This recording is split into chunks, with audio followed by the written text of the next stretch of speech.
chapter 3, verse 12. Indeed, all who desire to live a godly life in Christ Jesus will be persecuted.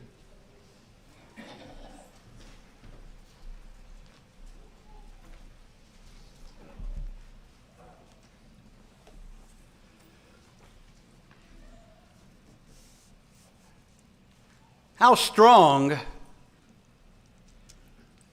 how genuine is your faith?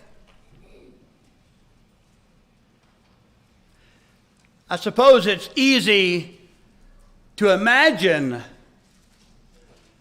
how strong and how genuine our faith is without it ever being tested. I wonder what the other apostles thought when Peter said to Jesus, "Lord, if all others forsake you, I will go with you to prison and to death." I can only imagine what was going through Peter's mind when the Lord looked at him and said, "This night, before the rooster crows, you will deny me 3 times. You know, Peter, I'm certain when he made this boast to Jesus, believed with all of his heart that, I'm with you, Lord. I don't care what happens, come what may, I'm with you. You can count on me. So he gathers around the fire to warm himself, and some young lady says, "Aren't you one of his disciples?" And he begins cursing and swearing, "I don't even know the man." I want to ask you again, how strong, how genuine is your faith? I'm not asking you because I doubt you. I'm asking me because I wonder sometimes, how genuine, how strong is my faith? Will I be able to withstand when the evil day comes knocking at my door?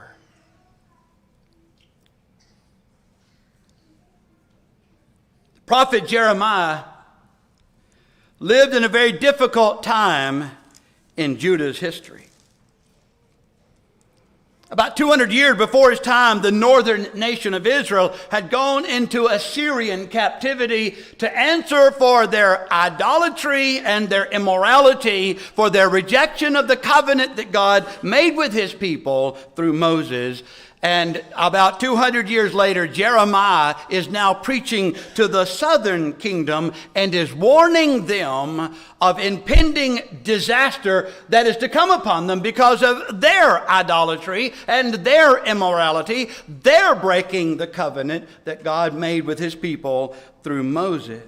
Sin was rampant, and very few were willing to listen to what God had to say. Chapter 11, verse 6, the Lord said to me, "Proclaim all these words in the cities of Judah and in the streets of Jerusalem, saying, Hear are the words of this covenant, and do them. For I earnestly exhorted your fathers in the day I brought them up out of the land of Egypt, until this day, rising early and exhorting, saying, Obey my voice.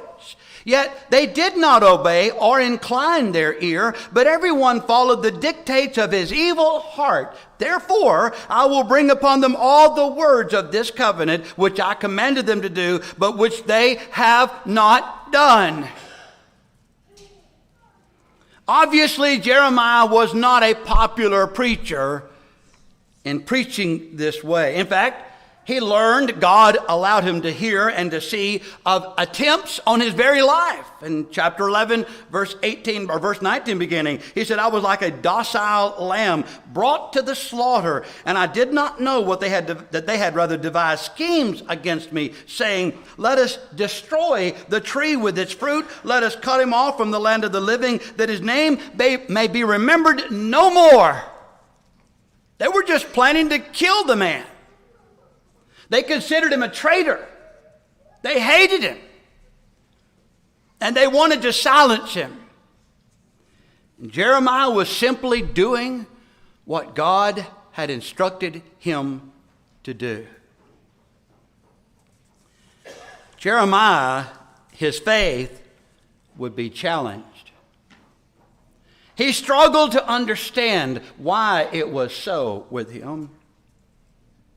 In chapter 12, he said, "Righteous are you, O Lord, when I plead with you, yet," and this is bold, "yet let me talk with you about your judgments. Why does the way of the wicked prosper? Why are those happy who deal so treacherously? You've planted them, they've taken root, they grow, yes, they bear fruit. You are near in their mouth, but far from their mind. But you, O Lord, you know me. You've seen me. You've tested my heart toward you." He's struggling. I don't understand. I'm doing what you told me to do. I'm preaching the message you told me to preach. They want to kill me. They hate me. They persecute me. And look at them, living a life of ease, comfort, enjoying the fruits of their labor. I mean, they're just having a wonderful life, living happily ever after. I mean, God, I want to talk to you about your judgment. That's rather bold on the part of the prophet. How do you suppose God answered him? Verse 5. God said, "If you run with the footmen and they've wearied you, how can you contend with horses? And if in the land of peace, in which you trusted, they wearied you, how will you do in the floodplain of the Jordan?" You ain't seen nothing yet, Jeremiah. That was God's response. Aren't you thankful that Jeremiah's faith stood the test? And that Jeremiah was faithful, because those floodplains of the Jordan, they did overrun, and he was having to run through the miry murk. And there were lions who were very plentiful in that region coming out of their dens, and they weren't happy. And he's having to run through all of this mess. But he continued to do as God commanded and directed him to do. And I'm being honest with you when I say today, how genuine is my faith?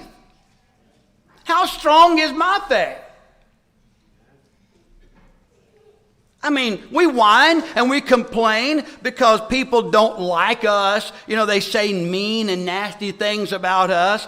I mean, we just, we wind up crying ourselves to sleep at night, and we say, "God, everybody been mean to me."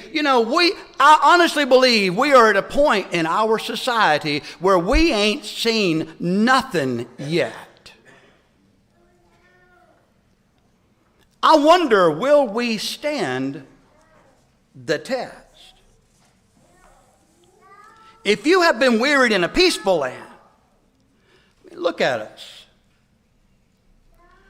We're here in a nice building, a nicely cleaned building from yesterday, in comfort. I'm not worried one bit that law enforcement is going to pull up, come in here, invade our service, and arrest all of us and carry us off to the local jail. I'm not worried about that at the moment.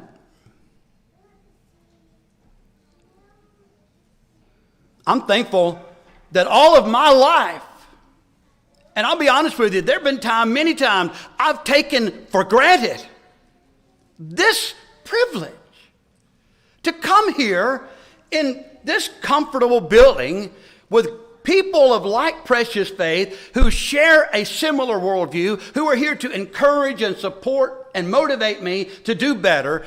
How grand a thing that is. How many times have I taken that for granted? I've shared with you before, I remember as a young boy growing up at East Point, there were a lot of veterans who would get up and lead prayer. I didn't know this. I was not aware of this at the time. But they would lead public prayers. And they would thank God for the ability to assemble unmolested by outside forces. And I thought as a kid, what is that about? Because, I was born in 1965. I've grown up in a country where, we could assemble whenever we wanted. I mean, we've got freedom of speech. I mean, we've got all these rights, God-given rights that our government is here to protect. And I've just always assumed that's the way it's going to be. And I wondered, what are those old guys talking about? And a lot of these guys were people that had been in World War II, the Korean conflict, and they'd come back because they had seen what other people in other parts of the world were having to contend with. They didn't have it so easy. They couldn't just come to a church service like this, sit down and enjoy a peaceful assembly like this. They were not allowed to. It was illegal. I know what we're thinking. Yeah, but it never happened here.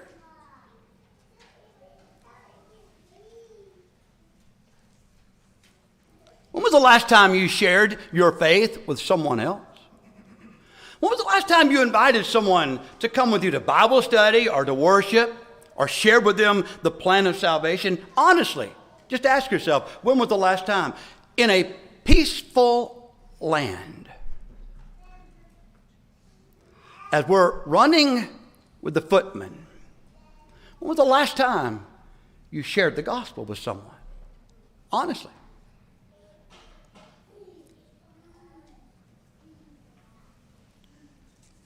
It's not this way in other countries. I printed off a couple of headlines. These are recent headlines from this month.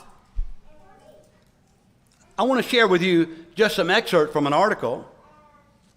This is a little dated. This one is a little older because it doesn't involve present tense this country, but it does involve our northern friend and neighbor, Canada. David Lynn of Christ Forgiveness Ministries was arrested on June the 4th, 2019. His crime, preaching the gospel in public in Toronto, Canada. I didn't watch the video. You can see it online. I didn't watch the video, but those who watched it, those who were there, had this to say: though he was very loving throughout the entire encounter, tensions escalated. People began to form a mob of protest around him. As he tried to walk away from the most adamant protesters, they crowded in on him and would not let him move. All throughout the encounter, as he tried to walk away from them, they pressed in on him and blocked him. At times, they even pressed their bodies against him, which is technically assault. When the police arrived, rather than dealing with those that were assaulting this man, the police blamed Mr. Lynn for creating a disturbance of peace. Upon his request to deal with those who had assaulted him, the police would not listen to him. He was arrested for disturbing the peace. Well, glad we don't live in Canada. That's a good thing, right? Last week, the U.S. Justice Department indicted 11 pro-life activists after alleging they blocked access to an abortion clinic in Tennessee as part of a protest last spring, 18 months ago. The local police did not hold them, did not keep them, because they could not find any crime of which to convict them, so they let them go, although they did remove them from the center. What were they doing, you ask, at this abortion clinic? They were sitting on the floor singing hymns. They didn't break anything. They didn't spray paint anything. They didn't burn anything. They didn't hurt anyone. In fact, they were there begging those women not to hurt their babies. That's what they were doing, but they were singing hymns. Video footage that recently surfaced on social media shows multiple heavily armed agents purportedly hauling away Paul Vaughn, a 55-year-old man charged in relation to the protest. In the video, a woman can be heard pleading with the agents to answer her questions, which included a query about why the agents were banging on my door with a gun. You're not going to tell me anything? The woman asked as the agents head back to their vehicles. One agent replied, "No, we're not," while another said, "I tried." But the woman who asked for an agent's name or any information, was not given an answer. They simply left the scene. Vaughn, who was reportedly part of a group of 11 pro-life activists, according to the indictment, blocked access to a Tennessee abortion clinic as part of a protest in early March 2021. Why charges and arrests are being made now, over 18 months later, remains unanswered. Many, however, are pointing out that the November midterm elections are only a month away. The ages of those charged in the Tennessee range from 24 years to 87 years old and are all charged with FACE Act violations. Some are facing up to 11 years in prison because they dared sing hymns at an abortion clinic. And I'm not making this up. I wish I were. Just last month, a 48-year-old Pennsylvania man was raided by 15 to 20 heavily armed FBI agents while his terrified wife and 7 children watched in horror. You ask, what did this Pennsylvania native do? He also violated a FACE Act. He went to an abortion clinic and was praying the rosary. He's Catholic. And someone came and asked him to leave, and an altercation ensued. He pushed the individual. They fell down and skinned their elbow. And so now the FBI shows up at his house, armed to the T, and arrest him and are threatening 11 years in prison. You know, this is interesting because the article goes on to say this all comes as the FBI has yet to announce any arrests made on the more than 60 violent attacks on crisis pregnancy centers, that is pro-life pregnancy centers, that have happened since the Supreme Court overturned Roe v. Wade back in June. I wonder why.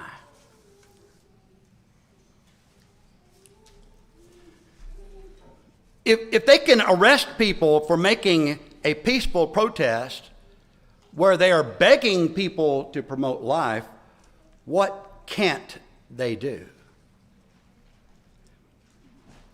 I mentioned I was born in 1965 in the midst of the civil rights movement. A lot of things happened in the 1950s and 60s that needed to happen. Some of the efforts and methods we may not all agree with, but certainly something had to be done. Martin Luther King, whatever you think of his politics or of his religion, had a right as an American citizen to voice his objection to the treatment of his people. We stand by him and we applaud him and others like him for their God-given right to protest peacefully. Sit-ins, marches. They did what they had to do to call attention to the injustice. He was arrested more than once. He wasn't kept for 11 years. Eventually, some maniac shot him and killed him. I lived through those times. Many of you here today lived through those times. You remember well those times. We all had our views of the situation at that time. But one thing I believe, and I know for a fact we all agree with, he, as an American citizen, had a right to do what he did. Today, we are seeing people arrested because they are protesting, quote unquote, singing hymns at abortion clinics because they want to promote life. I'm going to ask you again, how genuine is your faith? How strong is your faith? You know, I can't help but ask, are we living with the spirit of Peter prior to his conversion? That's interesting, isn't it? You remember when Jesus was having that exchange with him? He said, when you're converted, strengthen your breath. When you're converted? But he was an apostle. What do you mean when you're That's right, when you're converted. But before his conversion, notice how certain he was. I'll stand firm.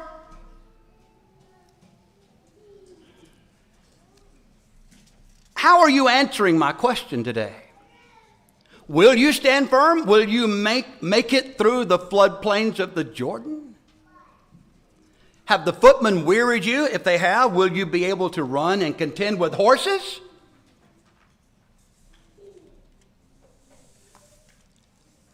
I asked you a moment ago, when was the last time you shared your faith with another human being in a peaceful land?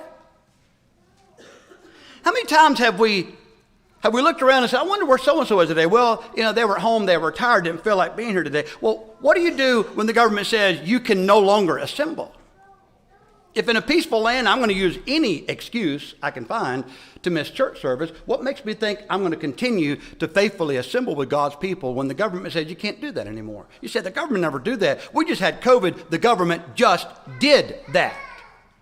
The government said, we know better than you. We don't want you to get sick. So we are going to tell you, dictate you can't meet and worship. Now, some people in the COVID pandemic probably could choose, and many did choose, to simply stay at home not wanting to get sick. That's fine. But to tell a church you can't assemble, that's a whole different matter. We went through that, and we saw how quickly the government can seize power. I'm asking again, how genuine is your faith? Paul said to Timothy in 2 Timothy chapter 2, you therefore, my son, be strong in the grace that is in Christ Jesus. And the things you've heard from me among many witnesses, commit these to faithful men who will be able to teach others also. You therefore must endure hardship as a good soldier of Jesus Christ. No one engaged in warfare entangles himself with the affairs of this life, that he may please him who enlisted him as a soldier. If anyone competes in athletics, he's not crowned unless he competes according to the rules. The hard-working farmer must first be to partake of the crops. Consider what I say, and may the Lord give you understanding in all things. This is where he goes into reminding Timothy of all that he's endured, all that he's suffered. And then he concluded it with our scripture reading this morning. Yes, and all who will live a godly life in Christ Jesus shall suffer persecution.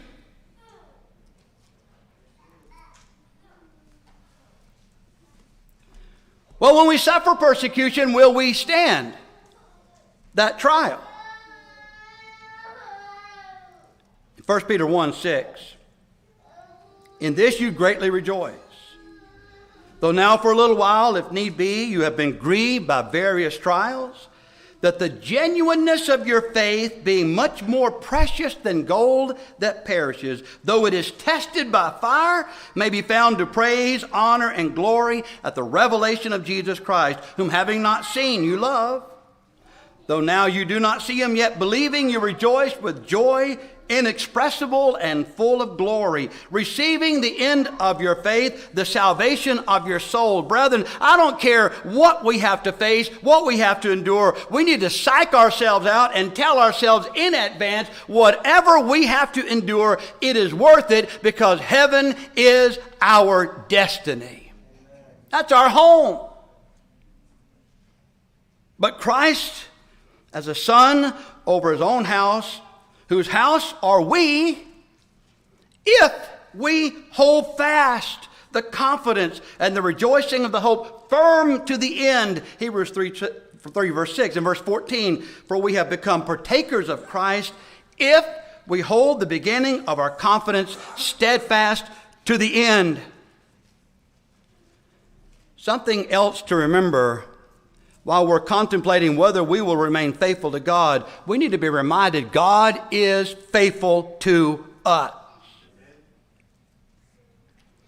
Let us hold fast the confession of our hope without wavering, for he who promised is faithful. And let us consider one another in order to stir up love and good works, not forsaking the assembling of ourselves together, as is the manner of some, but exhorting one another, and so much the more as you see the day approaching. Paul said to the Galatians, let us not grow weary in well-doing, for in due season we shall reap if we faint not. Brethren, we have to keep on keeping on, hang in there. You say, but I've been trying. I hadn't seen any effort. Keep on keeping on. God is faithful. We keep planting. We keep watering. God will give the increase. I'm tired. I've been running with the footmen and they wearied me. Have you not known? Have you not heard? The everlasting God, the Lord, the creator of the ends of the earth, neither faints nor is weary. His understanding is unsearchable. He gives power to the weak, and to those who have no might, he increases strength. Even the youth shall fail and be weary, and the young men shall utterly fall. But those who wait on the Lord shall renew their strength. They shall mount up with wings like eagles. They shall run and not be weary. They shall walk and not faint. Brethren, I say, let us wait upon the Lord.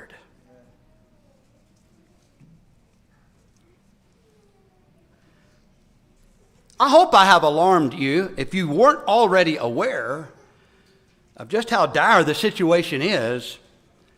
Well, I hope maybe something I've said today will open your eyes and you will see that we are fast approaching those galloping horses.